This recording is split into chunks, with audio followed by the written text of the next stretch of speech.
Matty, thank you for joining me. Thanks for having me on board, Andy. All the way from Melbourne, which I believe is the original capital of Australia. Well, some may have us believe so, but it's a point of conjecture. So, for our listeners, Matty Lloyd is a former professional cyclist whose career reached the highest level of world sport, an Olympian, Australian national road champion, and winner of both the stage at the King of the Mountains classification at the Giro d'Italia. He experienced the extraordinary heights that few athletes ever reach. But his most significant education came after sport. In 2014, Matthew suffered a catastrophic hit and run accident in the United States that left him with a traumatic brain injury and multiple life threatening injuries. What followed was a decade long battle with addiction, identity loss, and the painstaking process of rebuilding a life from the ground up. My welcome to Unlocking Human Potential. I We connected because I did a podcast with Susie Kindred. We put it on Instagram. You'd commented on the post, and for confession of most people, I'm a bit of an Instagram stalker. When people comment, I'm going, right, who's this guy? um, so I looked at your profile, I looked at things you'd done, and I reached straight out saying, I'd love to have a conversation. And I'll be honest, I didn't know where the conversation was going to really go when we first met. It really impacted me. In fact, I think I've been telling your story, knowing that we had this booked in. I think I've been telling your story for the last 2 weeks since we got it in. Um, because I think there's going to be a lot of stuff that listeners can take away from your story, your journey, and obviously a lot of the lessons that you've learned along the way. So I really appreciate you taking the time to do this. Yeah, thanks so much, Andy. It's one of those things with whether it be Instagram or generally the internet these days.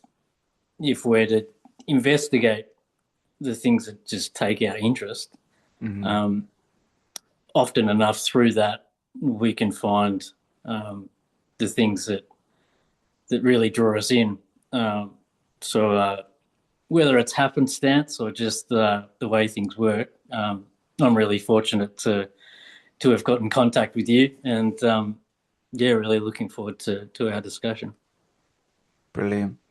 So one of the things that kind of underpins the podcast, and I would probably say the majority of guests, and certainly my kind of outlook in life is curiosity.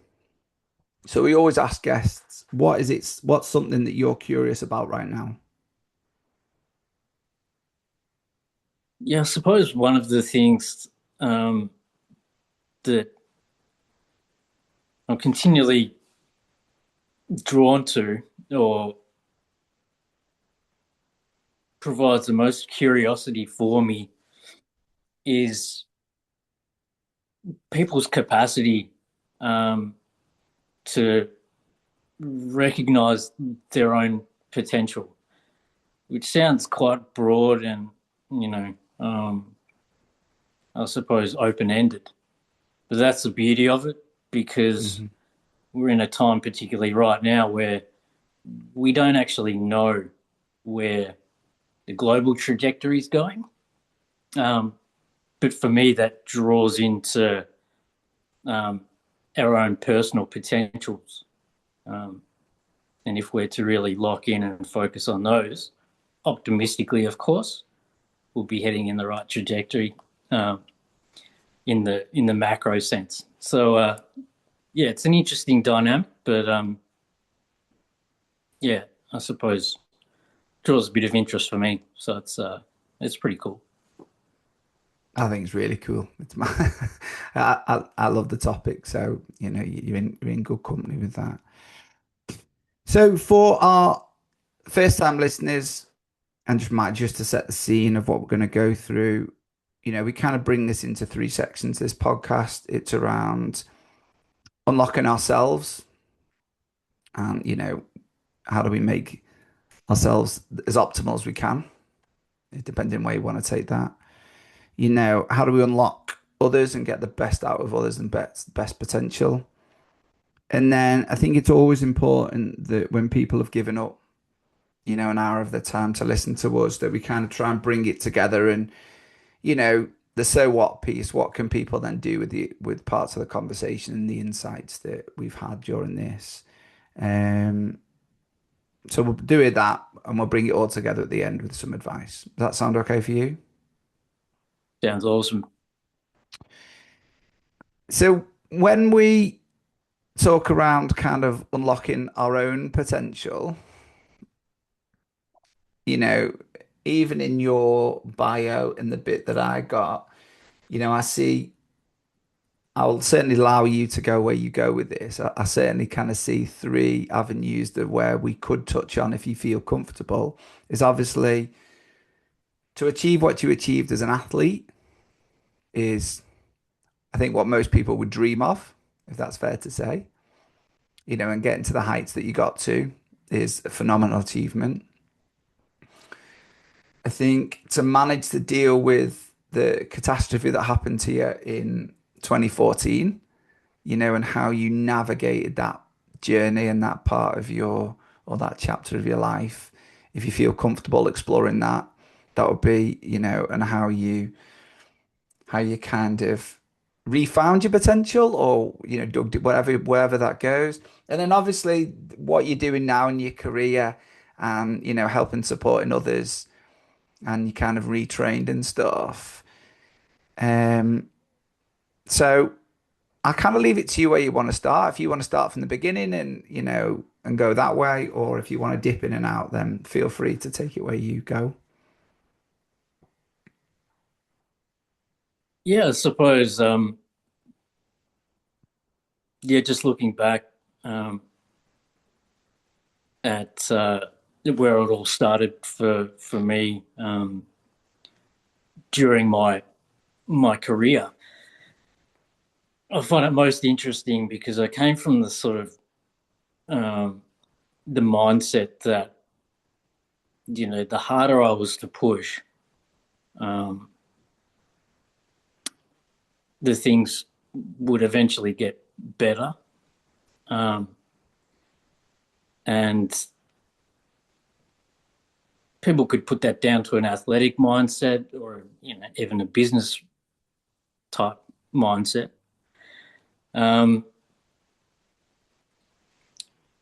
But now I think more about reducing the distance between, what you know about yourself and more of what you're consistently able to do.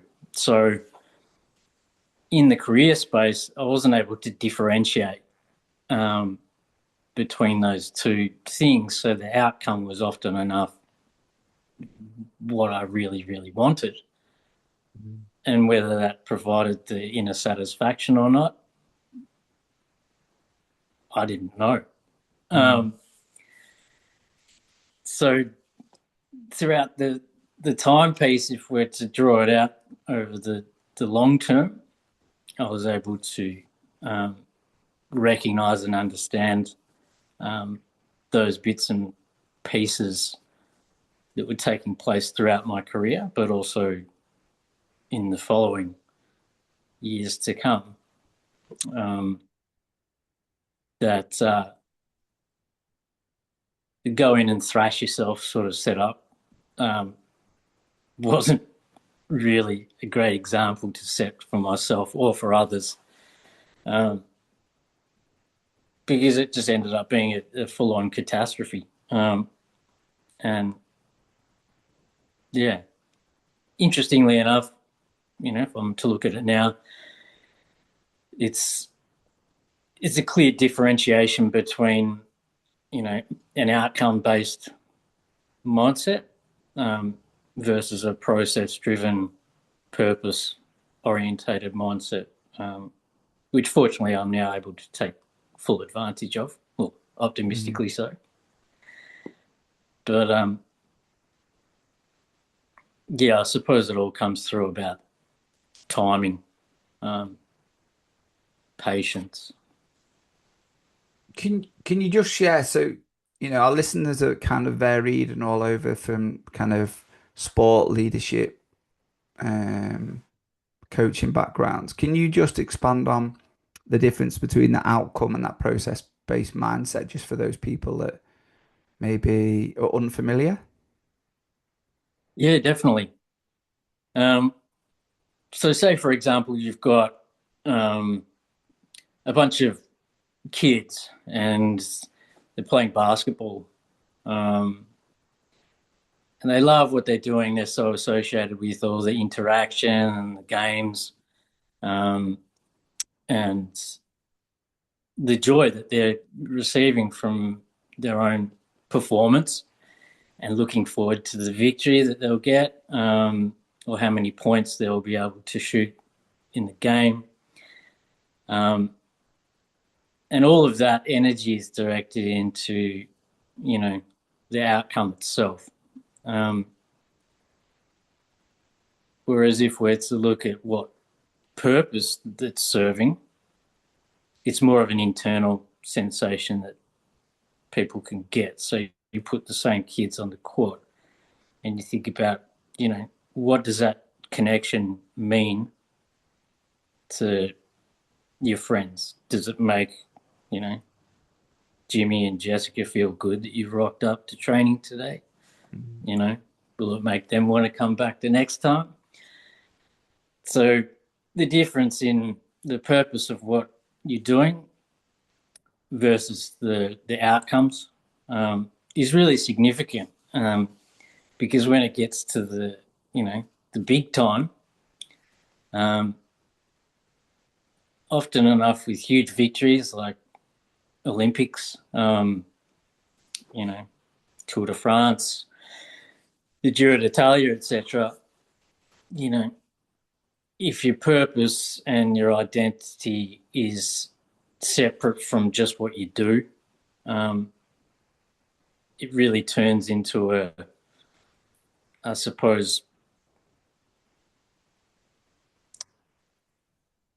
a deeper connection with yourself, and often enough with the environment around you, as opposed to, I've got the gold medal or the trophy, and all the aesthetic things that come with that. So yeah, it's quite challenging to put that across to, really young people, because they see the flashing lights and the things that are really cool, but it avoids the process and the integral steps that are required to get to that point, and the satisfaction overall that one can get from acknowledging and sticking to, the diligence of what you're going to reward yourself in the end. So just kind of playing that back a little. So is there because we've had quite a few guests that have said something very similar, where when you're very outcome focused, and your outcome might be to be a world champion, in second, win the Tour de France, win a gold medal, but very limited people will ever do that.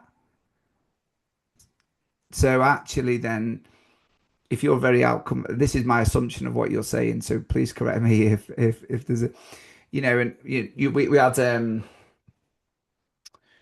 we had an ex MMA fighter on now into a coach and leadership, and one of the things he was saying, and we've had a few UFC fighters have come on and said, look, they wanted to be champion, that was their outcome, but they didn't achieve it. So the part of them was, dissatisfied with who they were as a person, with their career and everything else. Whereas actually, when we look at them from an outsider, they've achieved some phenomenal things, but that only in hindsight have they gone back and went, what we forget or failed to do was just enjoy the process of getting there. enjoy that. Actually, we love this. The reason why we got into this is because we enjoy combat sports. We enjoy the competitive edge. We enjoy getting in there and pushing ourselves and challenging ourselves. And part of that process is doing that every single day.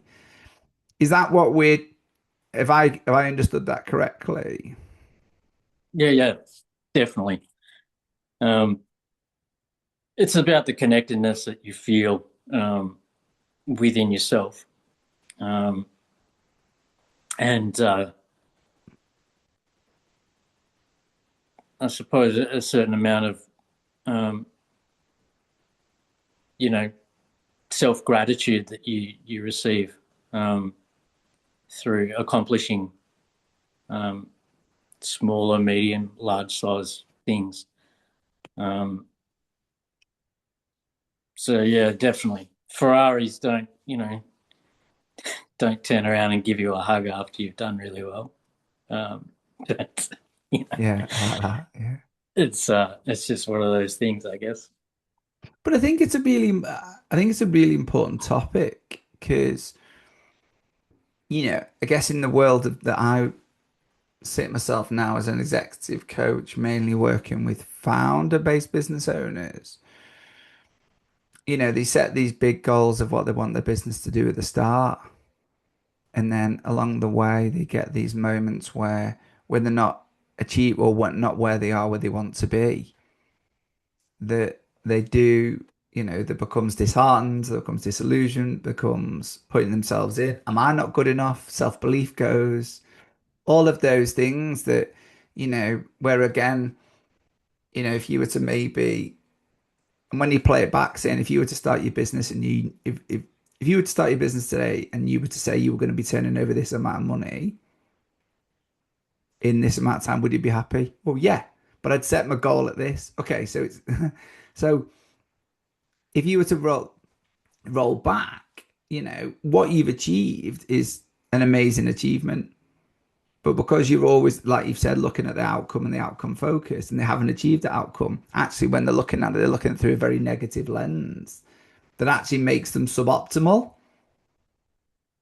Whereas, if we can get in that the whole point of we go into business is to enjoy the freedom of working for ourselves or the ability to make our own decisions or take things in the direction we want to do without being told, so that is the process, isn't it, that we're trying to kind of say. So there's so much similarities from what you're saying that I think also that we can take into a kind of into a business as well.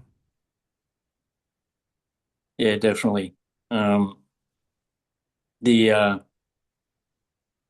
I suppose the major thing with sports um, and I'm definitely going to say with business is the perception that we formulate from the outset is often enough attached to the objectives that we foresee or imagine, but that neglects the the sort of work that's required to get there, and that work in itself, as you said, provides the inner sense of satisfaction, the real reward, um, and that's the thing um, that we're able to look back on and say, yeah, you know, that's where I was at that point in time, and that's what I achieved, um, and that's where the quality is, um, regardless of how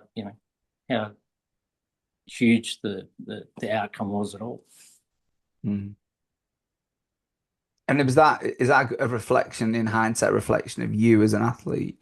Were you quite an outcome focused person and not process driven, or and, and if when was there a shift? Yeah, yeah, definitely. I think from the very, very outset, I had uh, this this set of objectives, two of which formulated perfect for me. You know, winning the national championship was a huge priority, and I say priority because it really had nothing to do with all the other elements. For example, just making it to turn professional in itself, Mm. which is quite a massive. thing to do, but that was not in my vision. It was just the one-day race in Australia to gain the victory, which would supersede everything. And secondary to that, when I eventually went into the world tour, I think it would have been in the first couple of months, I'd set this objective one day looking at other guys performing at the Tour of Italy, and I said, I'd really love to win the climbers jersey at that race. Probably because I was living in Italy at that point in time. It's a magical race in itself.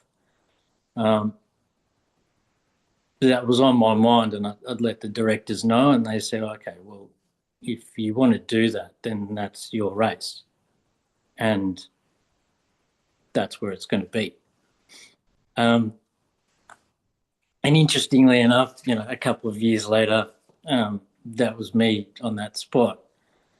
And I think through our discussion the other day, I was telling you about how I'd formulated training plans on track lists to music to work out my cadence and the distance and the climbs, every micro factor imaginable, just for a 3-week period in May 2010,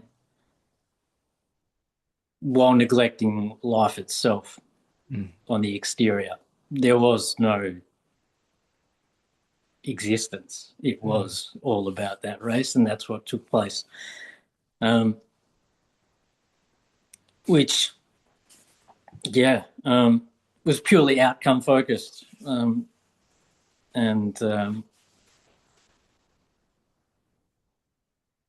think, as I'd also mentioned,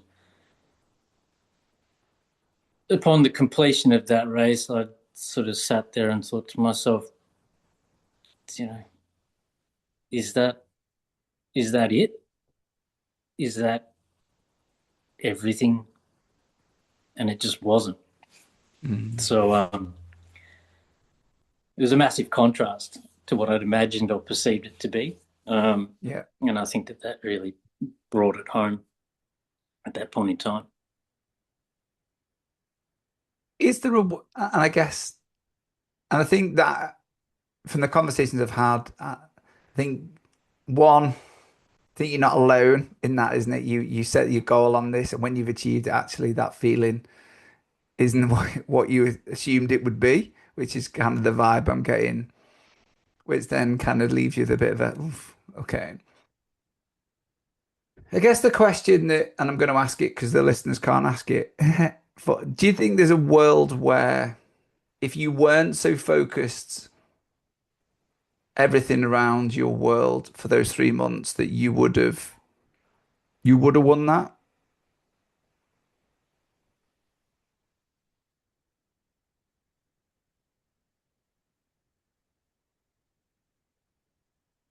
It's a challenging question. And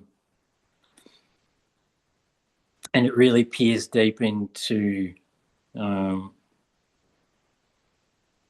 the characteristics of the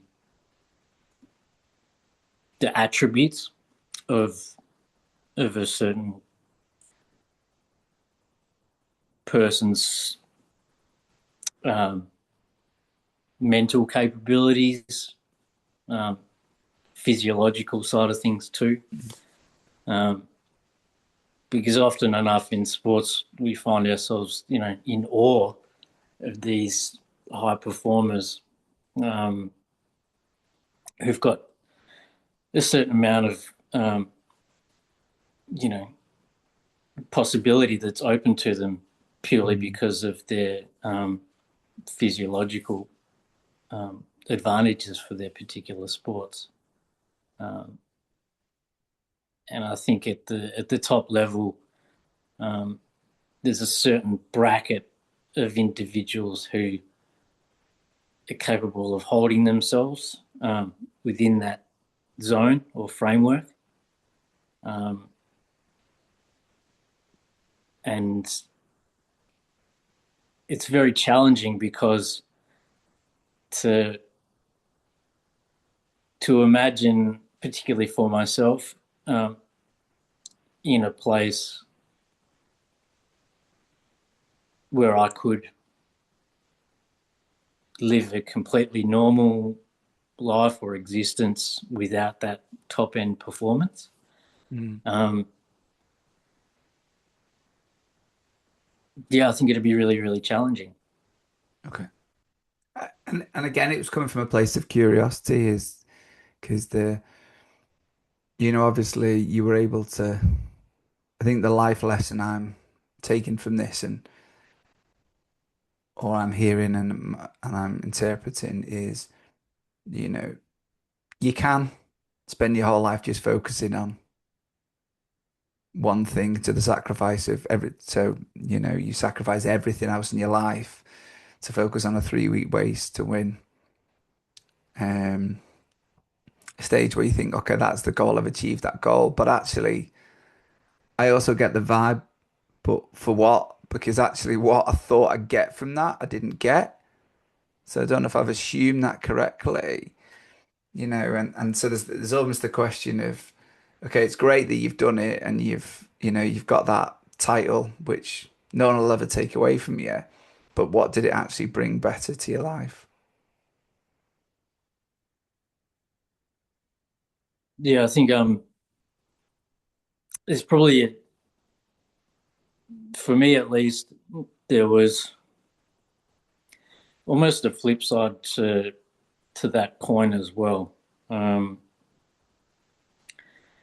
which has always interested me, um, just as much so as the performance orientated mindset too.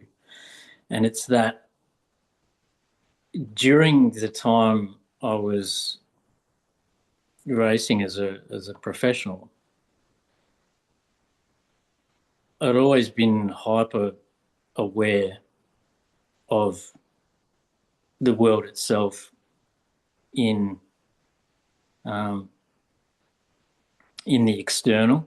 I wasn't engaging with it probably as much as I would have normally, of course, but it was always taking away the attention from the, I suppose, the severity or the hard nature that the professional sport it was in itself. Um,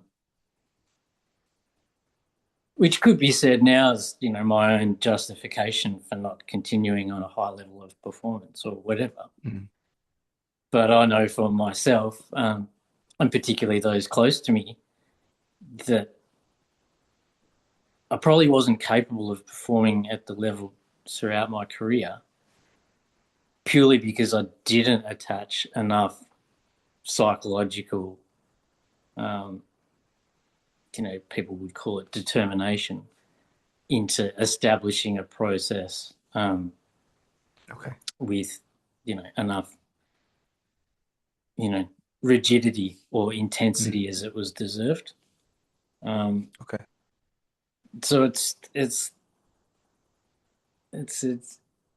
it's a really dynamic interface to play with now, Mm. um, and maybe a lot of that's, considering it's only natural to feel as if you sold yourself short um, after you finished any career. I think. Yeah. And but from the conversations I've certainly had, that's certainly I think a lot of, especially high performing athletes, because the career is always short, isn't it? Relatively. Um, we had a fellow Australian, Matthew Innings, on, and he was saying that, he played, first class cricket for Australia, but never managed to play for actual Australia just because of where he was, and there were people better than him, and he saw that as a bit of a failure during his career. But you know, and now he's gone into performance and he's working with athletes and helping them kind of realize that, unfortunately, not everybody is going to always get the highs. Um, and what do you do after that career? Because they are short. So I think a lot of athletes do seem to feel that, don't they? I've never been skilled enough to say I was a higher level athlete of anything, so I certainly can't embrace that feeling. Um, but there's certainly, for the conversations I've experienced, that is quite common after high level athletic career. Mm. Yeah, definitely. Um, it's it's quite a seldom occurrence that you'll get really deep with someone who's been um, performing at the highest level, um, who can't think of moments or certain amounts of time in which they felt 100%,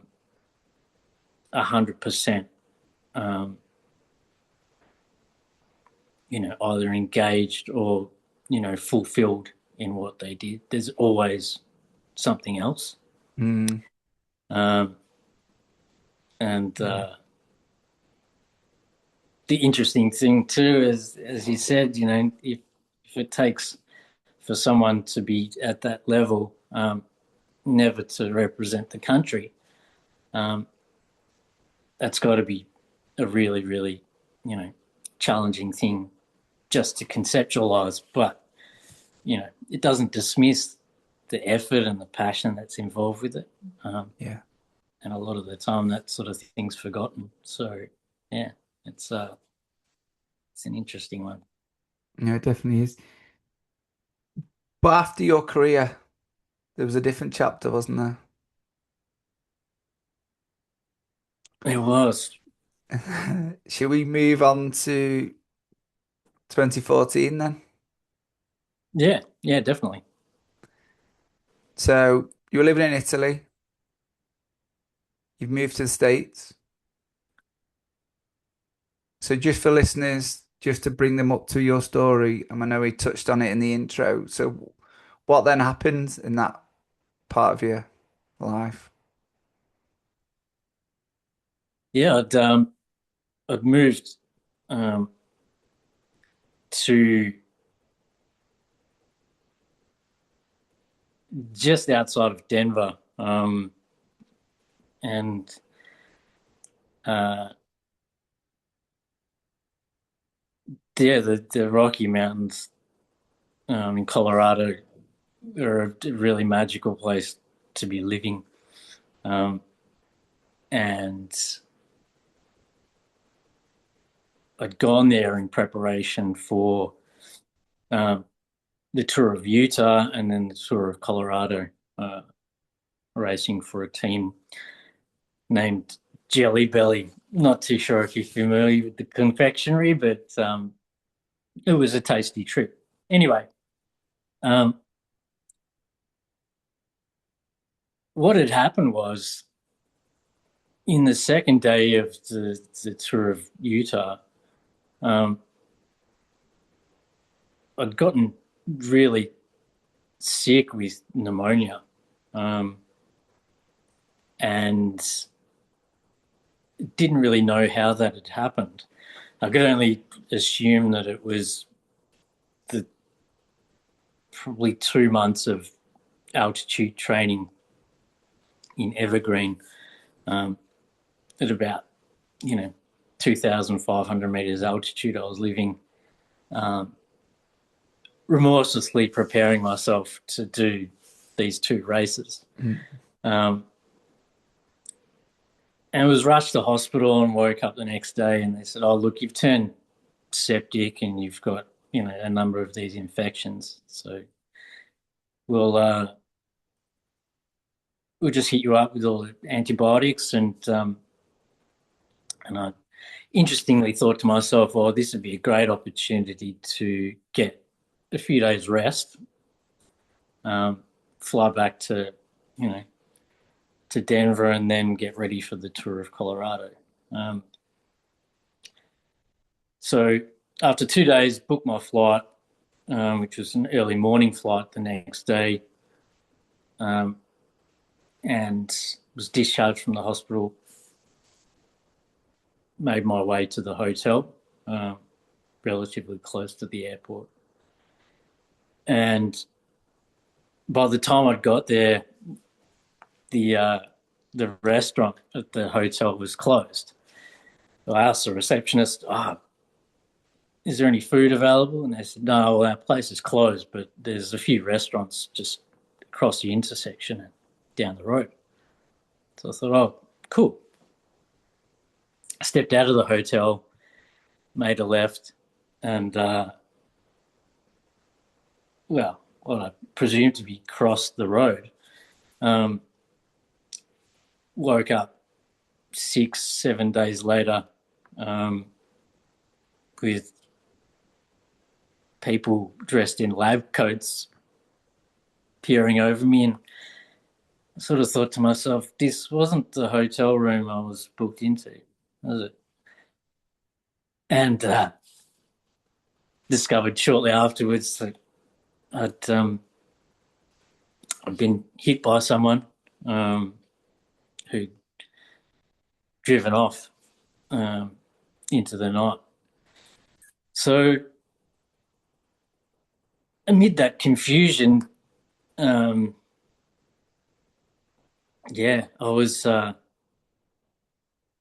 was one sort of, in an immediate sense, questioning that, can I walk? Can people understand what I'm trying to say? All those sorts of things that you'd be, freaking out about. But after my family had flown over from Australia and they were able to, recognise and understand what had taken place, then started the journey of, the physiological rehabilitation, which took about 6 to 8 weeks, still in Utah at a facility there, where they re-taught me how to, function. And as is with the case, a lot of the time when you're in that sort of environment, part of the rehabilitation process is movement. And they've done all the brain scans and recognised the damage that had occurred. So it was sort of a mix between, making sure that I was able to articulate my sentence structure as a normal person would, and also the physical side of things too. And unfortunately, a part of that involved massive amounts of medication. Okay. And as you can imagine, over the months accumulating numerous operations and whatnot, I formulated a huge dependence on these drugs. And yeah, I suppose it's one of those things where, you can reconcile the fact of what had happened, and justify the behaviours of, taking the substance to mitigate, the angst or the discomfort that you're in. But that was coupled with the sense of, I don't really know who I am anymore. I'd lost the purpose of what I had been doing up until that point in my life, and just substituted it with, the day-to-day bunch of survival mechanisms, which didn't really end up functioning that well. So, yeah, as you said in the intro, that sort of lasted for 10 to 12 years. Wow.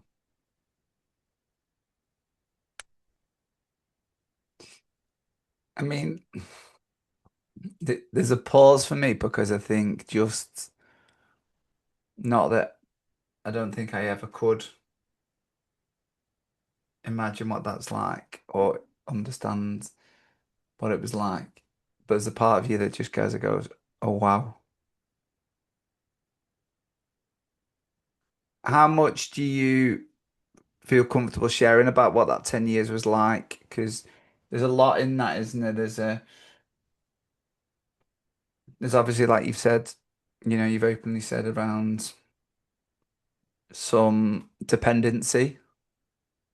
And then you also talked around the loss of identity. And each one of those are very big things in most people's lives, but combined together. Can you give us, you don't have to go as deep as you feel like you want to go, but I guess it's, what was that, what was that like? And examples for people out there that maybe, because people listening to this are that's the great thing with these conversations is there might be people listening to this that have got a dependency or have got a loss of identity, and actually your story will be resonating with them. This is the great, this is why I appreciate you sharing your story because, we don't know whoever listens to this, and that's the bit of the lovely part of me and the bit I enjoy having these conversations because people listening, you never know who's going to land with what. So I guess it'd just be curious again from a place of curiosity and share what you feel comfortable sharing. But what was that kind of that period of your life like? And then how did you then obviously um I want to say the word to take control, but I don't know if that lands well. But again, how did you, you know, get from where that journey into this next chapter? Yeah, I guess um, there's there's certain sort of phases that you that I I went through.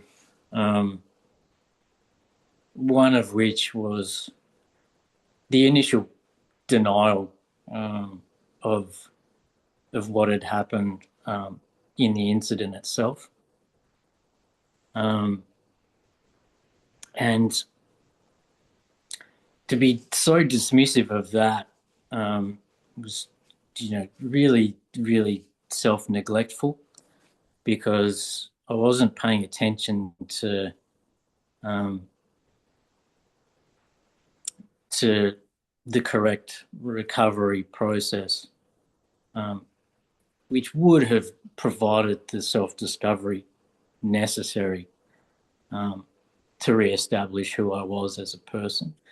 Mm. What I did, in fact, was avoid the self confrontation um, Okay. in and of itself to say, look, this is potentially going to be the most life changing experience, if any, that you're going to have. Um, because at that point in time, um, I turned it into, as I said before, just a whole bunch or ball of defense mechanisms um, to basically mitigate any harm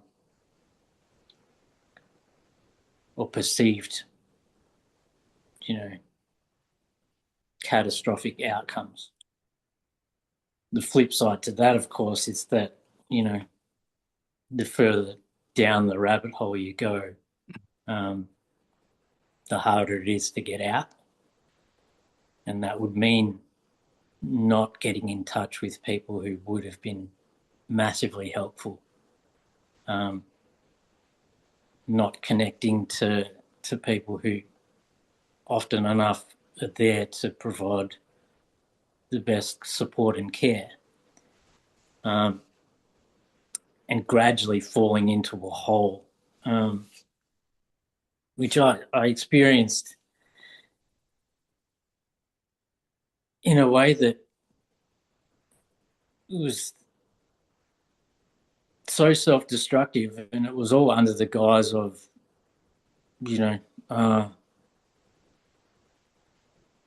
maybe no one can understand, given what I had been previously and now nothing. And no one walks into the street and gets hit by cars. It doesn't happen, so people just won't be able to comprehend. And all those factors just led to more denial, and that complete disconnection from what was, in fact, reality, led to I think I said the other day, a really good set of examples on how not to live your life. So, and then I suppose in the second phase was attempts that I'd formulated in order to re-establish myself, and they were really misdirected. Trying to do things with my time,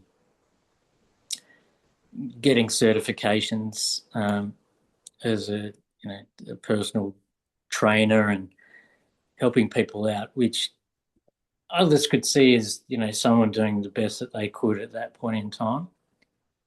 But they too were just things that I was doing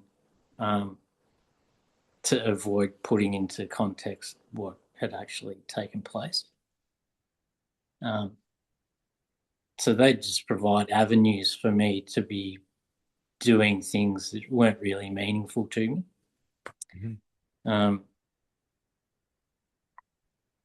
And then I think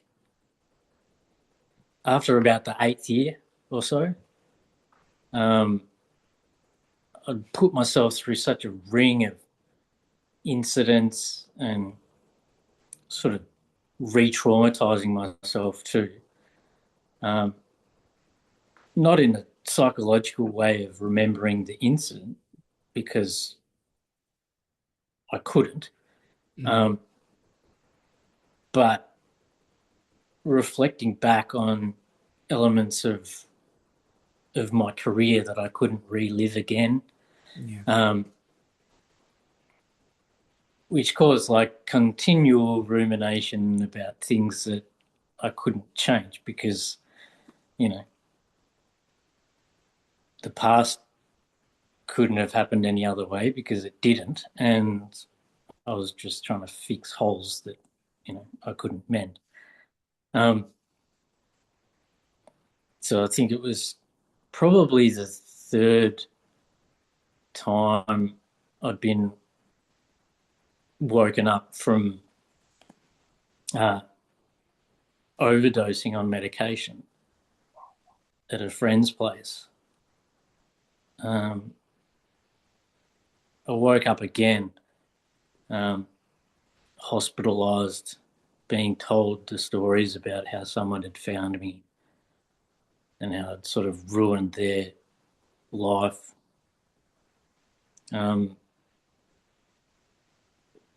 It was enough damage to me that made me think, no, this is the point in time in which I need to change.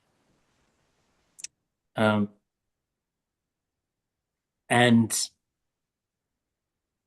that sort of brought me to the third phase, which was having the support and accepting the goodwill of those I was associated with in my family, close friends, to say, now would be a really good time to go into full-time rehabilitation for as long as it takes in order to really recognise and understand who I was, what my purpose in life is, and to reset everything. And I think through taking that step, it was what I really needed. And sort of finds myself now, nearly 3 years on, able to really appreciate that took place, and how fortunate I am being able to speak to it, which is it's important, you know. Yeah, listen, I really appreciate you sharing that. Um, I could really feel you kind of a lot of the emotion through, even though you're halfway around the world and we're via Zoom. Um,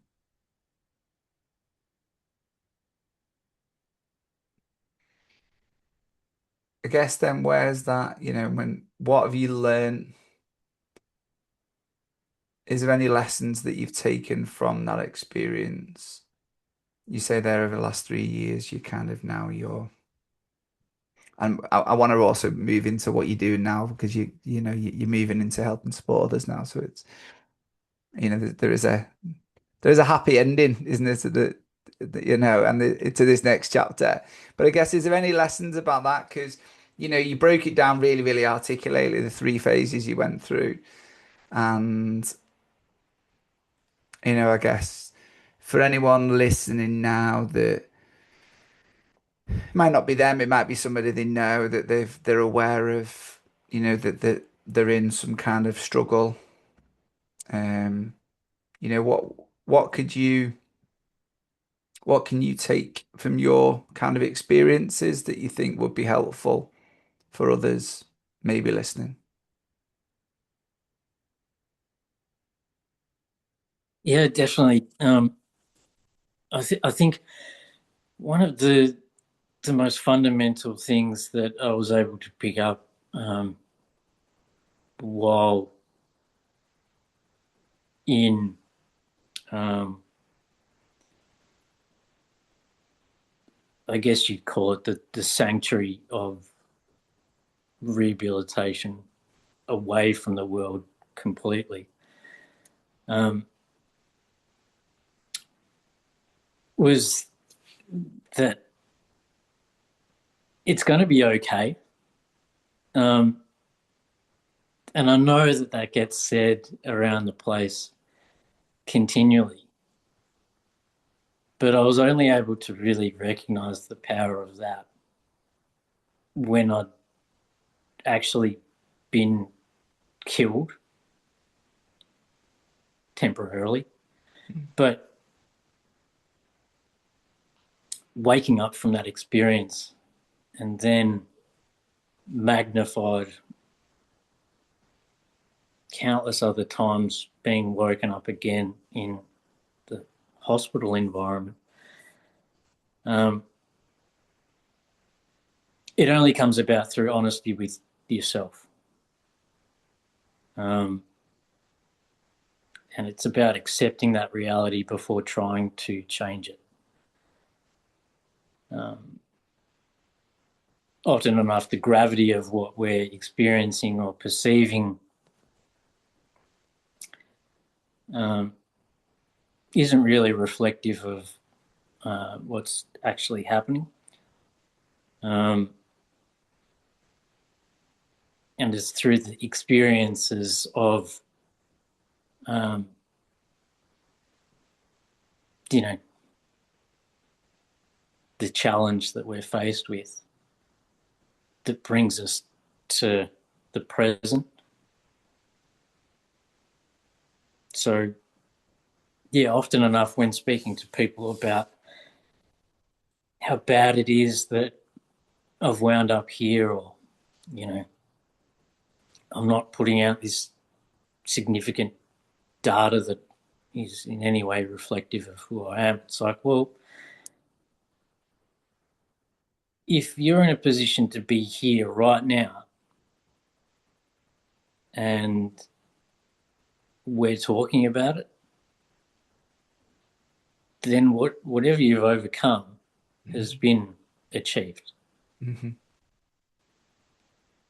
which is pretty awesome. Mm. Um, so it's just about, I guess, reminding people of their capacity um, in any instance to provide the resilience to themselves, um, which you know sort of supersedes everything. I love that. Which kind of does bring us to what you've done with these 3 years, though. So you've retrained. Yeah, So do you want to expand on that? yeah, for sure. Um, what I found was that um, in speaking about the pure elements of what it feels like to be um, completely fulfilled in an athletic sense, and rich with life and experiences and whatnot, um, for that to be taken away is a really, really similar occurrence for people um, in high performing sport, high performing business, um, and a lot of elements of day to day life, because it juxtaposes what we're used to and then what isn't there anymore. Um, so what I'd found was that after I'd been able to speak about my journey more openly and um, getting a bit more availability of myself, um, the amount of people who wanted to reach out um, and share, how they felt so alone um, and almost useless in a way, um, was quite a frequent occurrence. So, what was most important for me was to reintroduce the skills that I was able to pick up along my way in professional sport at the highest level to then use um, in basically what I try to do now. And that's encourage people to increase their awareness um, and utilize all those little things which they probably took for granted during their time at the top level in different positions, and re-engage um, because it's really um, it's really important to feel as if um, you know you're you're useful, um, because everyone is at the end of the day. Um, you know, there's there's so many different strategies and ways that we can break down finding your purpose, but it's a part of the the adventure that we're all on, which Mm. basically gives us the purpose on a platter. Um, and it's just that reaching out and reconnecting with people, which often enough provides the ways in which we can facilitate that unfolding. Do you think that is some of the strength of the work you're doing now is almost, there's a lot resonating for me just in that way you were saying about how, people don't even stop to think about, what they've achieved or what the purpose is, or they're just sometimes just going along with the grind, don't they? So, bringing it back to that self-awareness can be really, really powerful, can't it? Yeah, it's huge to you know, appreciate the magnitude of what we've been through in Mm. anyone's life Mm. um, is massively empowering um, because we can find so much utility and strength from you know what we've been able to overcome, um, whether that be in sports or business, um, in anything. Um, if we really sit back and appreciate um, the most simple of things, um, it makes the rest of it unfold a whole lot easier. Yeah, and it's interesting. There's a few things that come from that. I love the fact that, this adventure we're all on. And I think it's a nice reframe of life, isn't it? If you see it as an adventure, okay, it makes you I smiled at that thinking, okay, and it certainly made me think, okay, that's exciting actually, because it feels exciting, doesn't it? To think, oh, what's next around the corner, or maybe without worrying about the outcome, but the process. But if it is an adventure, let's just hope that open it up to the world to hope that the next adventure is going to be exciting. Um, yeah, I really like that.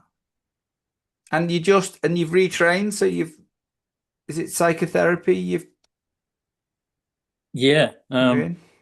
for the time being, I think by the end of this year, I'll have my qualifications um, in psychotherapy, or what I'd sort of prefer to call general counselling, Okay. and also addictive behaviour therapy, Okay. um,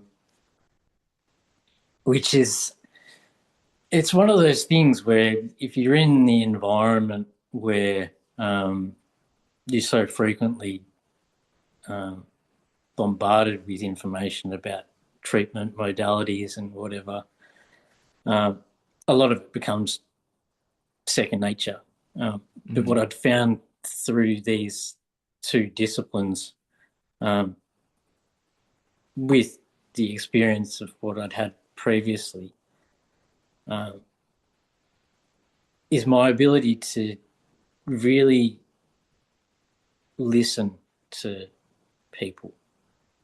Um, because if I'm to sit across from anyone and provide them with, you know, so much information that they're not capable of downloading or absorbing themselves, it's going to neglect their story and what they have to provide for themselves, essentially, to get the most out of what they really want. Um, so yeah, optimistically, I think by the end of this year, I'll be able um, to really start, um, at least from a public perspective, be able to engage with people in a really productive way. Nice. Um, what I don't want to do is walk into the scene, you know, acting as if I've got all this credibility, when in fact I'd prefer to just come in as myself in a Mm. position where I'm prepared to listen to anyone's story and find for them the best opportunities that they can get for themselves out of themselves. Yeah, I really love that. Really love that. I guess being a little bit conscious of time, I guess if I could just start bringing it together, thinking about what you've learned about yourself through the many chapters um, of your adventure, what would we, if we think about what you've learned about yourself and then what you're now doing, helping support others, you know, is there anything that we've not really talked around optimizing ourselves or optimizing others that you think is important to share before we kind of move into some deep advice stuff?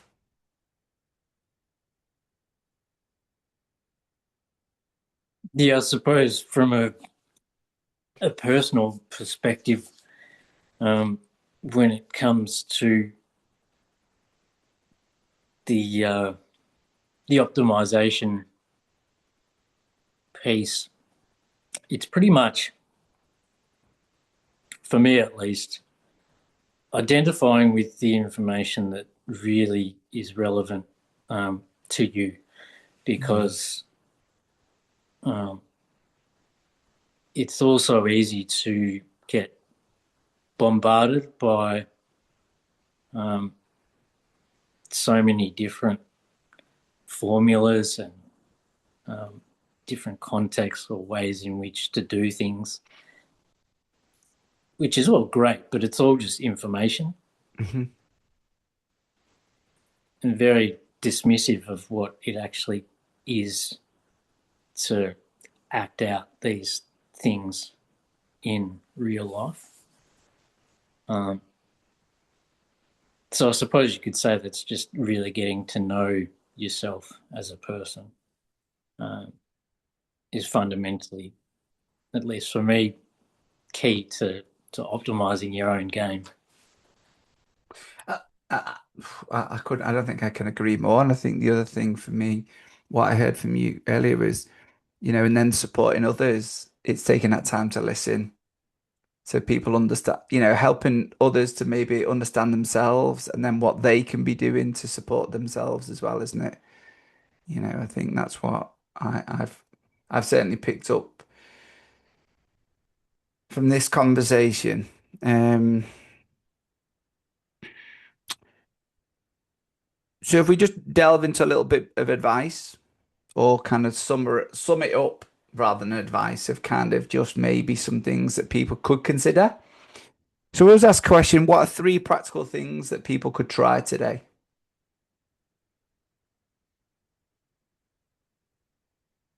Yeah, I think probably one for me essentially is um,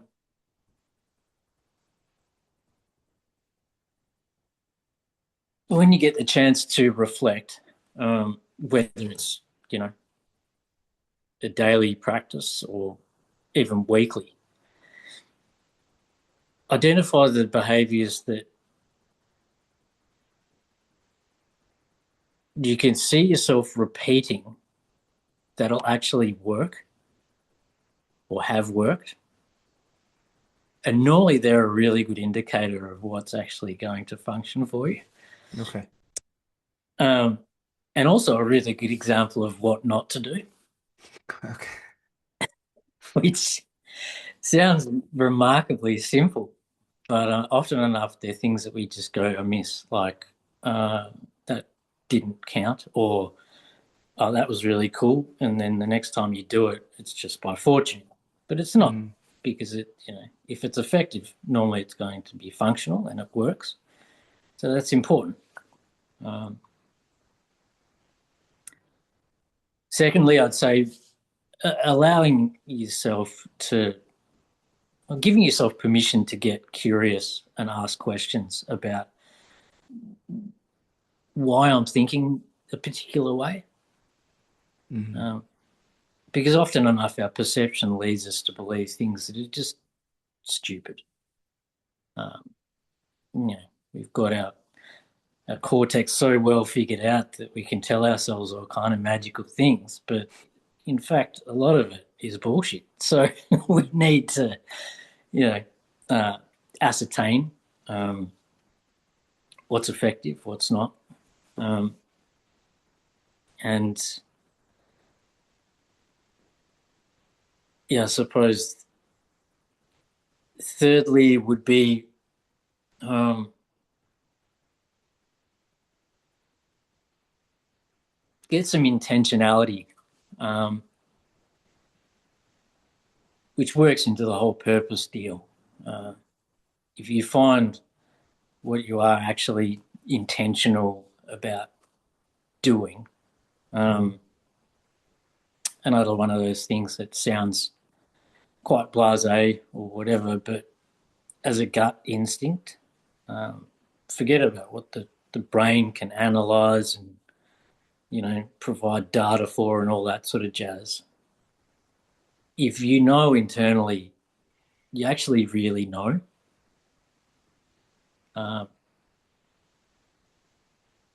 Which some might call just a general reality check, but it's about what's really lighting that fire for you. And often enough, that's going to suggest, where the true intention is.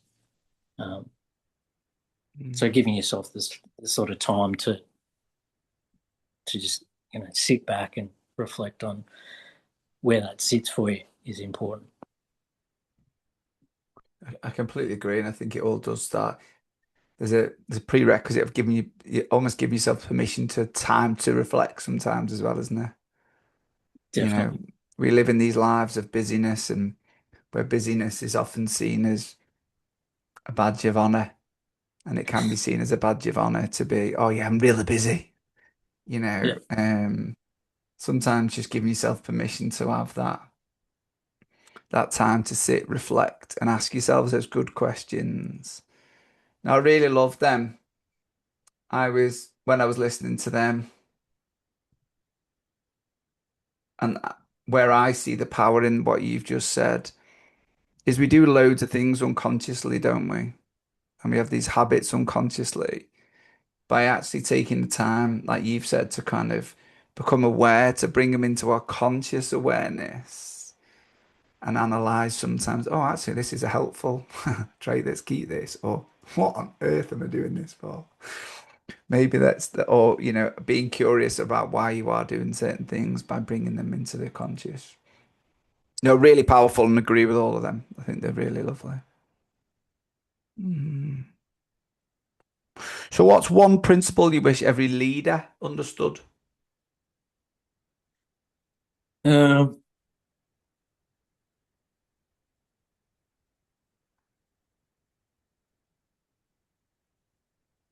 yeah, I suppose it's really, really difficult, for people in leadership, particularly, you know, um, as you said before, these days when we're continually bombarded by um, information. Um, so it's quite possible for, whether it's employees or, team members that you're, you know, um, in a leadership position of, to be, influenced by different forms of information. Um, so I guess it's just important to really stick with the process. Um, which is one of those things that it's sort of, it gets mega thrashed, um, in most sports these days, and just in the whole global sphere, um, is just that word process. But I've found within myself that it's only throughout that process that you're able to find the ways in which to actually modulate or change what's required. Mm. Um, and that's where the gold is. Um, so as as mundane or monotonous as it might appear to, Yeah, but if we put a sexy title on it, create passion for the process or something, then it'll, isn't we it? can jazz it up. Yeah, that's what I'm saying. But everything you're saying, I think, is really strong, and I think it is, and that's a lot of people are looking for you've just said that actually the gold is in that. The gold sometimes we've already, and most people listening to this are already doing that. They're just not searching for the gold in that. They're searching for the gold in something different. You know. Definitely. So I think it's really good. Just before we wrap it up, is there anything we've not covered that you feel that you'd like to share? You can obviously say no. Don't worry. Um, Maybe just on a last point, um, which for me counts across the globe for everyone, is not to rely on motivation alone. Okay. It's a really good way to isolate yourself. Um, Identify and recognize the behaviors that are going to make life easier, because it's through doing that that we'll be happy in ourselves and reflect that to other people, and that gets reciprocated. So it just becomes a more user friendly environment for everyone, I guess. No, I love that. I love that too. So the people who are listening and want to follow you and know more about you, where do you hang out? Where can they follow you? Um, I'm actually yet to release this website, and part of that is because I don't want to. I'm reluctant to, you know, attempt saturating the environment with too much information. So I'm trying to trim it down and keep it Okay. as simplistic as possible. Yeah. Um, but when I do so, I'll be able to reach out to you and, Yeah, share it. Let everyone. me know and we can add it onto the pod. That's fine. Um, Otherwise, yeah, I think on Facebook it's just Matty Lloyd. There should be a picture of a cyclist on there, I'll add all or the of, links in with everything that you want them to have. Yeah, don't worry. yeah. But I'll be able to fill people in on what it is that I'll be doing, and Yeah, of that's course, if anyone wants to reach out to me, I'm more than comfortable to speak to people, particularly about awesome. issues that they're facing, um, and ways in which they can find the best you know the best ways through it. Um, and often enough, that's the first step, is just reaching out, having someone to listen and to recognize what it is that they're going through. So that's always important. No, I agree, and that's an amazing thing. What you working on next? Sounds like the website. um, yeah. As I said, it'll be relatively simplistic, and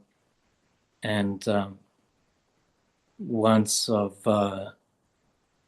been able to accrue enough, I suppose, practical work that's obviously documented, and taken care of uh, the psychotherapy side of things, I'll be able to